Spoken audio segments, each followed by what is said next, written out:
Thursday, we have another edition of the Campus Report. This week, we're talking about the partnership between USC and the LA28 Summer Olympic Committee.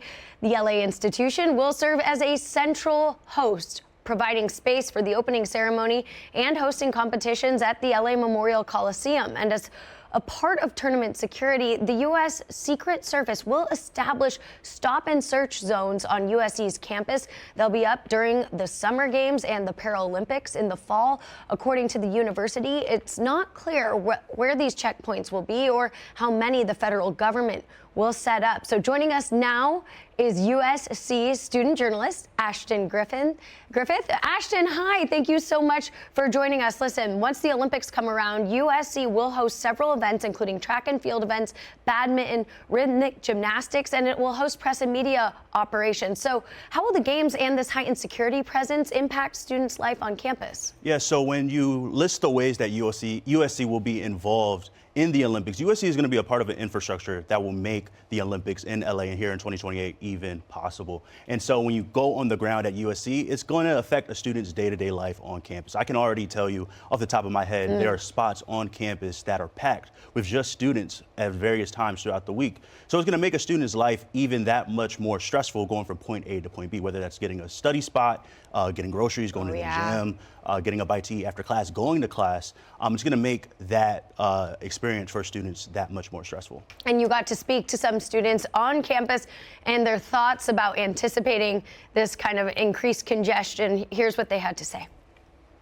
I think that, yes, they're great because they're keeping people safe, but at the same time, we're students, so it'll hurt us when we're going to class because it's like we don't need to be stopped and searched for no reason. I get it, we're trying to protect athletes with the Olympics coming here, but at the same time, we need to hold summer classes because at the end of the day, this is a college. It'd probably make me pretty angry. I already don't like those stops right there, like back when they had it at the beginning of the semester last year.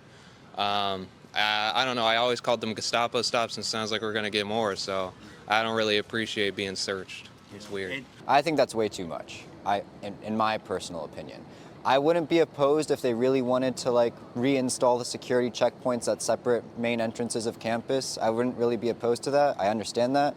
But I think for a student just going about their day on campus, for you to have to deal with that kind of threat, I think that's just not acceptable. I'm open to it. I think it could be a good idea because LA does get pretty chaotic already as is, and with the Olympics coming up, it might get even more crowded, and that could put our school at risk to the safeties. So I think it's not a bad idea.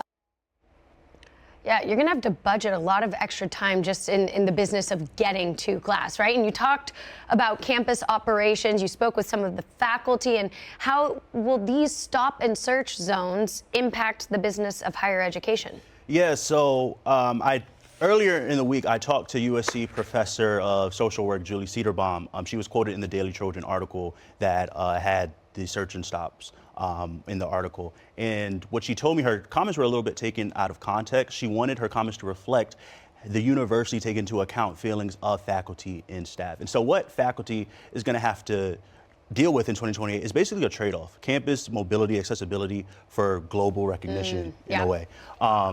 You have to leave your house possibly, let's assume, an hour or two earlier just to get on campus, just to set up office hours for your students. And also, USC was announced and their involvement in the Olympics in late 2024, early 2025, and they're still unsure if they will be able to have on-campus classes in summer of 2028. So on top of what faculty have been dealing with budget layoffs, cuts, and everything like that, that's an added pressure for faculty going into 2028. Not to mention the uncertainty of it all, right? You said, and you mentioned your interview with social work professor Julie Cedarbaum. She said this is going to add pressure and stress to people who may already be experiencing pressure and stress from the university.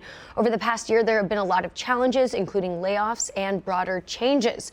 So there's already some strain in the community. Adding something like this on top of that just increases that pressure.